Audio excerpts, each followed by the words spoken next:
Hello, everyone, and welcome to This Week in Hospitality Marketing, show number 437. I'm your host, Lauren Gray, and welcome to beautiful Treasure Island, Florida. We are traveling right now, obviously, and we are on the rooftop of where we're staying. Very quickly, you can see behind me a little bit of there we go. Anyways, so the reason of the change of venue, and a very happy holidays to everyone. Whether you just finished celebrating Hanukkah, whether you are in Kwanzaa, whether you are Christmas, whether you just finished Sinterklaas in Europe, whether you are Festivus for the rest of us, it is that wonderful, magical time of year in which we all have a reason to pause and be thankful in spite of all the things that are going on. With that being said, our show today about hospitality marketing is, as promised from last week, more specific to a particular technique of marketing today than we often give credit to, and we certainly don't spend enough time looking at it as an option. The same caveat for last week's show about DOE, digital outside of the home advertising, digital ads, banner ads, broadcasts within local business venues like bars and doctors' offices and so forth. I allude to the fact that this week we're going to be talking about audio. So keeping with the idea that we're going to be talking about audio ads, the topic today is, can you hear me now? The power of audio ads. The caveat, as I said last week, is the same caveat I have for this week, and that is, this isn't the first thing for you to do.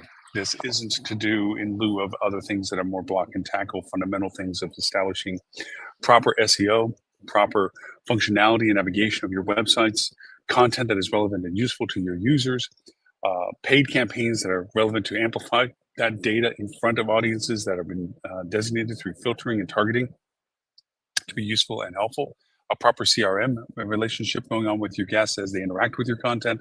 Those are all fundamental things that have to be done before you begin looking into the venturesome world of things that we're going to talk about today. Audio ads often don't get considered, one, out of deference of not being too familiar with them. A lot of times when I bring it up with client conversations, they weren't really aware that that would be a viable option. Now, we've talked over many shows about the viability of so many other platform types. OTT advertisement, which is your digital media now on smart TVs.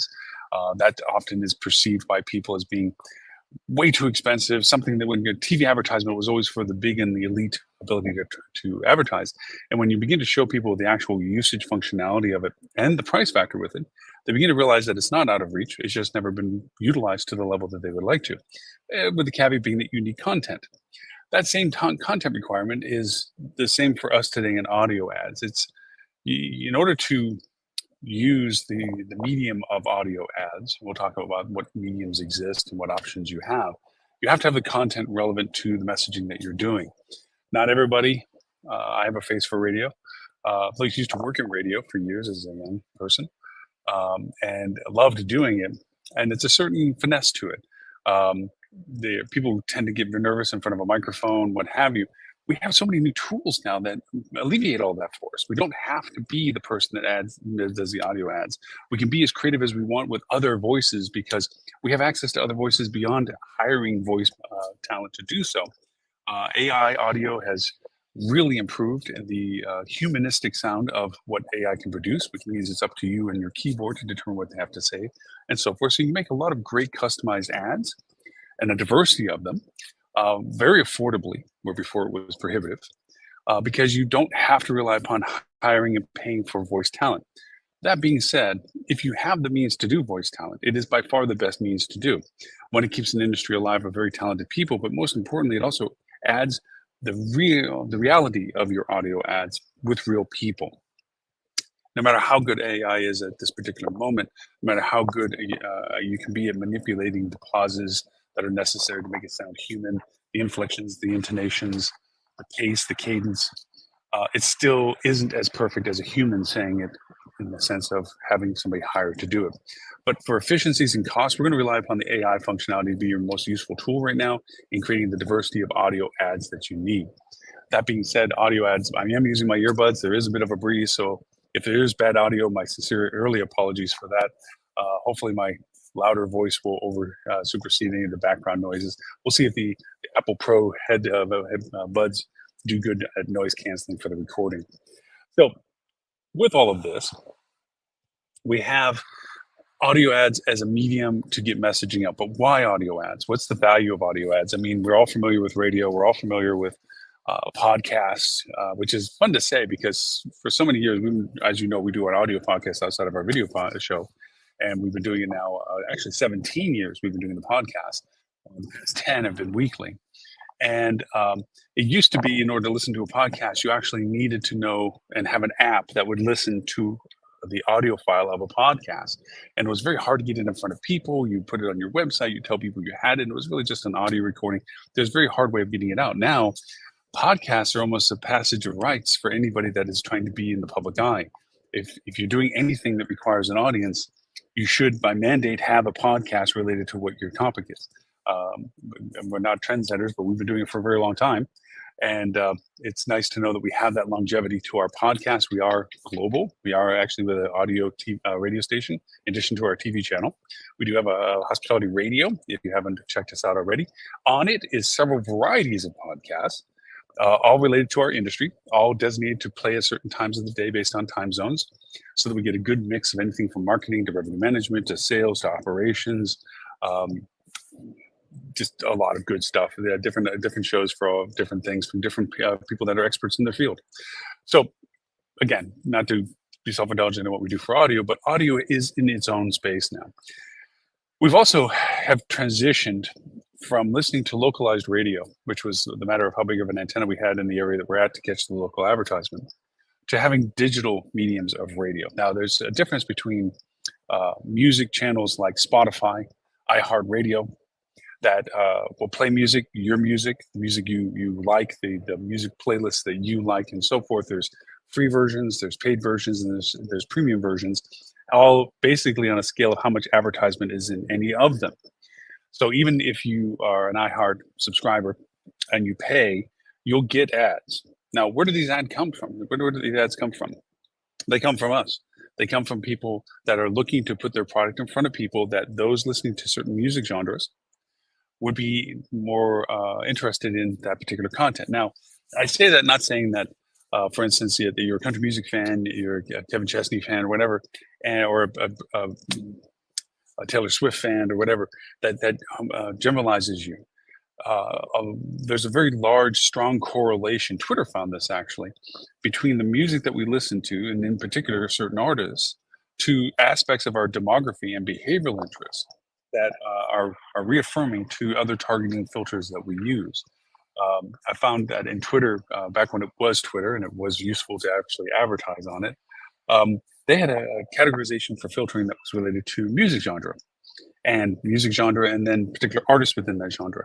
And I found it fascinating that as successful as the ad campaign was running prior to me adding the music filter to it, adding the music filter amplified the conversion interest of the people listening to it. So as I got to understand people's musical preference, because people do have opinions about the music that they like, it amplified the persona. We've had many discussions about personas and avatars and the creation of them. It helped solidify a persona with the idea of the type of genre of music that they like. Also, too, we have certain times of music that we like. For instance, right now it's holiday time. And outside of wearing it out that we listen to it 24/7, we do include it into our routines at this time of year that we don't include other times of years. I mean, there's reasons why there's holiday songs that are big #1 hits right during the season. You don't play Christmas songs other times of the year, but you do play Christmas songs during Christmas, and so forth and so on. So music has a very strong influence on audiences, the ability to get in front of audiences.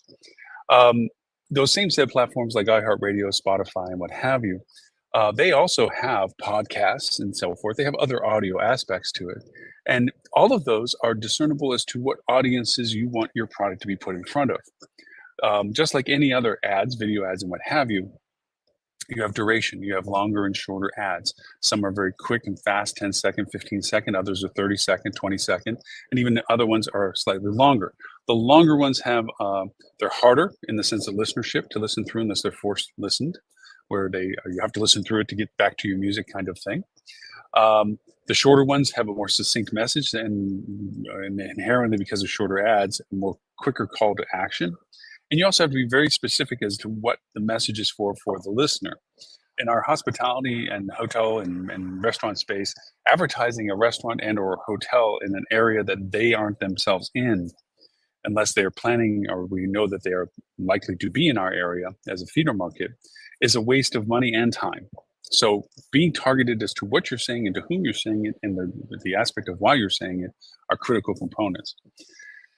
The idea of audio ads, before we get into more channels and the discussion of channels, not to get into that tangent too quickly, audio ads have a unique value, much like podcasts.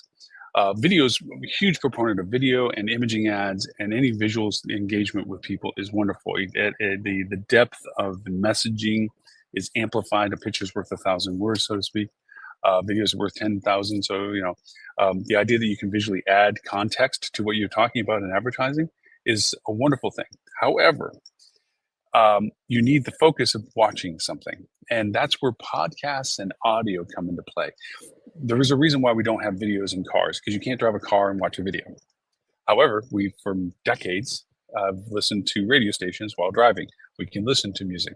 Podcasts have filled that niche. Podcasts, you can listen to a podcast while doing other things like working out, on a train or transient, driving to work, waiting in a doctor's office, waiting for an office, waiting in the waiting room, um, taking a walk. Podcast and audio is a very personal. You're basically, any podcaster knows that your voice is in their head. They're listening to you. You're talking to them. They're not feeling like they're in an audience listening to you on stage. They're instead listening to you as if you were being talked to. And that intimacy, that personalness is a very endearing value proposition to podcasts. Podcasts inherently give great value to that.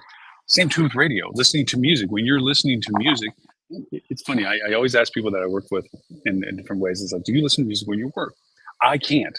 Music is music. If I'm listening to music, that's all my mind is connected and focused to. Where other people, they need the music in the background while they work. It's a very symbiotic relationship with listening to music. So all of us listen to music differently. And that being said, all types of music differently. And with that comes the idea of how you can advertise on these platforms. A lot of people don't realize it's gotten a whole lot easier to do this. There's a tremendous amount of platforms out there. First off, you can advertise directly on the platforms. You can go to iHeartRadio and you can create an account with them, and you can create an advertising account with them. You can do the same thing with Spotify. You can do lots of, now some of them don't allow immediate direct access, or they still have thresholds of spend for you to have an account with them. Sirius FM, Sirius Radio is very much like that. You need to have a sales relationship with them, and they usually require a higher threshold of spend to have that direct relationship with them. That being said, there is a tremendous amount of service platforms that allow you to advertise on Sirius through them as a third party, because they have the account as an intermediary to access that level of availability for a platform like Sirius. If you're looking at big platforms, you don't have to look too far for where you want to be. The Pandoras, the Spotifys, the iHeartRadios, the Sirius. These are the ones that have the more expansive audiences, because they have provided a value proposition of service to that. Apple has its subscription services. It's a unique blend of what you can and can't do when it comes to Apple. I'm not discouraging Apple being a potential opportunity for people, as it is. It's probably not the first opportunity I would look at, because there's different sets of criteria, costing, and what have you for it. So here you are, you have a product. Let's say it's a seasonal product. Let's say it's right now during the holidays. You're looking at filling, and I know we're very late in the discussion with this, since literally Christmas is coming this weekend, and then quickly thereafter New Year's. But we're filling the opportunity for this week. We have soft spots we haven't sold out for our duration between Christmas and New Year's, and we want to fill in the gaps, so to speak. This year in particular, if anybody hasn't already thought this through, which would be a shame to say, this is a very unique year, because of the way the holidays land at the ends of the weekends. Then anybody that has PTO time or personal time still left over, or has the luxury of being able to define their time off, they only have to take a couple of days on a Tuesday, Wednesday, Thursday, or thereabouts, to get off the entire duration of Christmas to New Year's. Unlike where sometimes if Christmas landed prior to the weekend, it makes it a little bit harder to connect the two holidays together. But this year makes it a little bit easier to get quite a good lengthy vacation time. Digress. Going back to focusing things. So you have audio ads. Now, audio ads can be as specific to your feeder markets, and it can be as specific as your local drive market. Depends on what you're trying to put in front of them. I did it as a test on a recent road trip we were taking back from Dallas to Florida. And I listened to digital radio, the Spotify's and the iHeartRadios and the Sirius.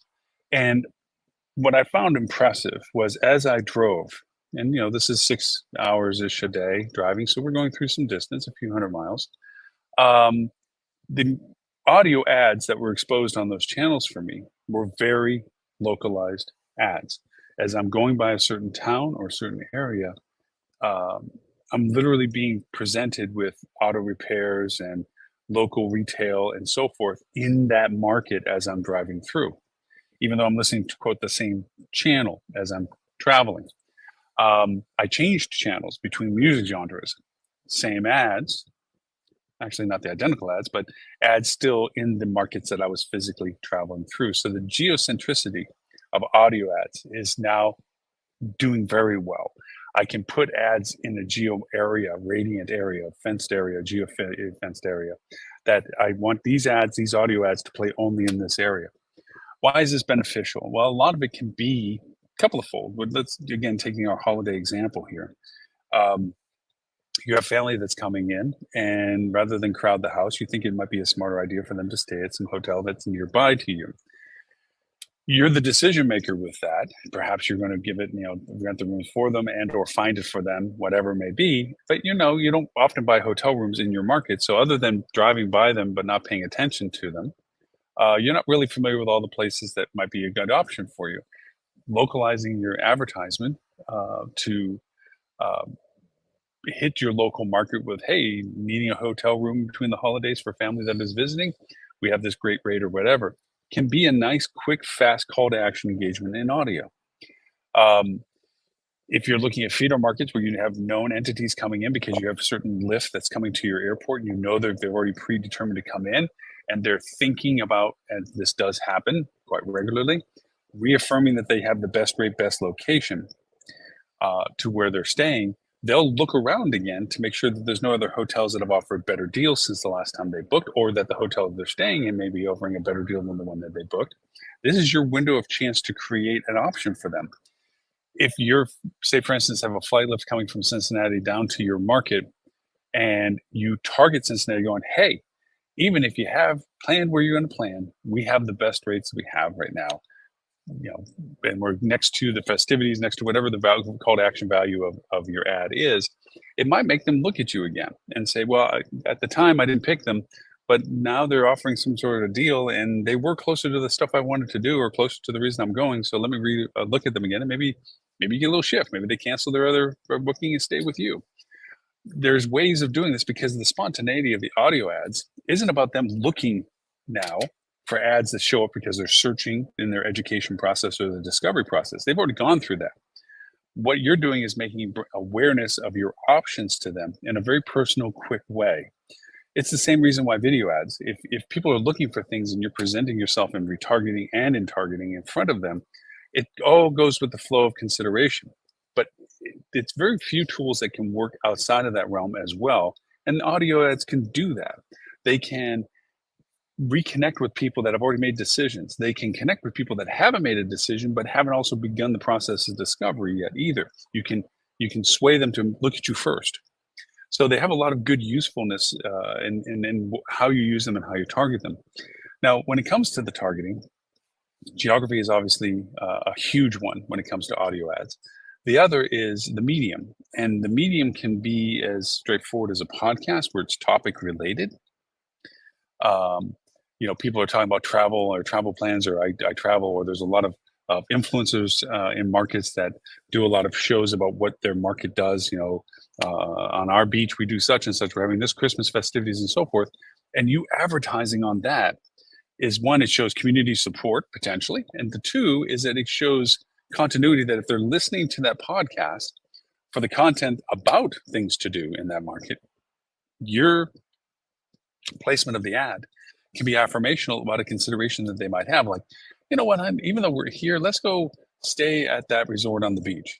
We don't live on the beach, we live by the beach. So let's make it a little staycation thing and let's just get out of the house and stay there for a couple of days. These are the things that happen with that spontaneous staycation, local proximity kind of stuff. When you're talking about beyond podcast and topically driven things such as that, and you start talking about music, there is music genres based on demographies. People like certain musics, and there's certain music that is liked at certain times. We already talked about the holiday listenership and so forth. You can be a part of that process. Go to the stations that are playing Christmas music, or people that are listening to Christmas music, and advertise yourself on those channels while they're in production. Like, you go to iHeartRadio and say, I want to be on the channels that are country Christmas songs, or country channels, and Christmas songs is another one. You can fraction this all up, and then you make an audio ad that you literally type what you want and have the voice that you would like to have it said in. And you don't have to be too fancy with this. It can be quite literally a nice, wonderful statement. It's like, we hope that you all have a wonderful Christmas. And if you're in the such and such market, we have this is our offer. Hope to see you with us, whatever. Or you can make it as a nice branding awareness. Is like, from all of us at the XYZ Hotel and Resort, wishing everyone of our family and our community a very joyous and Merry Christmas. That can be something. You can also tell them how they get a hold of you. Use code XYZ if you want to see the ad. Just look for Hotel XYZ using code ABC. You can tell them what to do. It makes it much more of a immediate call to action that you can call that for. Now, sometimes it's not going to be remembered, most likely often not remembered, but just the affinity of mentioning who you were for why you're mentioning it can be the catalyst for them to go over and then rediscover you and or discover you for the first time. All of these channels have these capabilities. All these channels have this ability to target in these ways. You also have the ability to create audiences that are asimilar, lookalike audiences, to audiences that you already have. The ability to define who you think in general is similar to the people that you have already engaged with, much like we talk about with lookalike audiences on Google, on Bing, on Facebook. Same utilization for the audio ads. It's a wonderful tool for a lot of reasons. It's a very immediate call to action. It's a very targeted functionality. The old adage with radio stations and radio ads were, you got results as long as you paid the money. The minute you stop the ads is the minute that you stop making the business, because people won't forget about you, because somebody else will fill your void and speak in the spot that you were in, talking about themselves, and they no longer remember you or see you or hear you, pretty much. And they now only hear these other options. So audio ads is meant to be used as a targeted effort, not a perpetual presence. Perpetual presence can get expensive. Not that these platforms are expensive. Actually, they're very affordable. What I mean by very affordable, for just a couple of $100s, you can get a very good, strong audience presence based upon your targeting. Making audio ads is relatively easy. Matter of fact, on our podcast today, we'll be talking about AI audio ads platforms that can do these things for you, and also platforms to create the AI audio that you would need to create the ads that you would be using for them. There's royalty-free music selection, so you don't have to pay for everything. In the sense of these are soundtracks or music tracks that you can use that you don't have to pay the royalty for commercial use for. You're creating AI voices, so you have the ability to have the control rights for it as well. So it makes it much more affordable. The one other thing I'd like to mention about audio ads that sometimes gets lost or forgotten, we in our society, and I say our society being Western Hemisphere type of technology, where Wi-Fi is much more readily available, good Wi-Fi is more readily available. There is a lot of places that culturally audio is the first choice of engagement. Why? It's easier to go over and get access to. Two, it doesn't require as much bandwidth requirements to get the audio. And audio can sometimes be a very powerful tool in communicating with people that their first engagement is audio, and then their focus is taking the bandwidth that they have available and pursuing more education and discovery aspects of what products are available. For international travelers, for travelers out of certain regions, from certain cultural ways that radio and audio tends to be more of a first touch use than video and imaging ads are. multilingual capabilities in which you're able to um, make a easier multi-language ad than you are to make a multi-language video ad. Because, and this is the thing that get pointed out with a lot of people, is that even though I'm taking a video ad and adding it as another language in the voiceover, the signage or the words are still in all English. So it's a notable thing, just like when I travel abroad and I'm listening to an ad that has been translated to English for me, and all the signs and everything are in the language of the country that I'm looking at. It's assumed and knowledgeable. It's not a complete negative, but it's one of those distractions that can come up from the conversion of an ad to an actual genuine language sourced ad. And audio ads have that ability to have that genuine, authentic languaging sourcing. I would say with it that that's when you begin to lean more into live audio voices than the AI voices. It's not that you can't do translated ones, and it's not that they can't do well, but if you don't speak the language that you're translating into, it's very hard, number one, to make sure that the intonation, the tonalities and pace are correct, and also just pure translation of the language, that the words were translated in the dialect variant that you're looking for, not just the standard language translation, which doesn't always mean the same thing. And if anybody doesn't understand that, just think of the diversification of English in the United States, and you realize that the same words don't get used for the same reason in the regionalities of the United States. So that being said for it, audio ads are fast to make. They're quick to make in the sense of getting them launched and running. They're affordable in the sense of the small cost to get them going. Excuse me. And the ability to target them effectively with quick call to actions is very powerful. So again, can you hear me now? The power of audio ads. Don't want to keep drumming a drum on this. They're viable. They're useful. They're very good about amplification at certain moments, branding at certain moments, targeting for most definitely for certain efforts. Are they perennial and persistent? No. They're like with any tool, they're useful at the time that they're being used. Audio ads do have an engagement based on exposure, not so much conversion. So there's a realistic of metrics as to what you're looking at is how much audience did I get in front of? And depending upon what the messaging and the call to action is there's a metric to track that conversion that you're tracking for is measurable. If not, then you're really looking at awareness into the market as to whether it amplified by exposure a lift in anything and everything else that you have out there in the market for the same thing. So with that, I will be talking to you after Christmas. So a very Merry Christmas to everyone globally. We will rebroadcast this show as normal Wednesday, 11:30 a.m. Sydney, Australian time, which is in the middle of summer. 11:30 a.m. Wednesday morning, London, UK time for our EU and Mideast friends.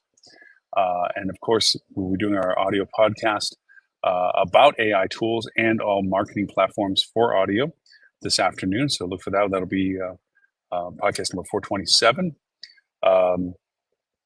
Thank you for watching us on our TV station, the Hospitality Channel. We're in 209 countries. If you're watching us on our simulcast on Facebook, LinkedIn, Twitter, or YouTube, thank you so much for all of that. If you want to catch us on all of our reruns for this show and all the shows we've done over the past 10 years weekly, we're in our 10th year weekly, then you can go to hospitalitychannel.tv.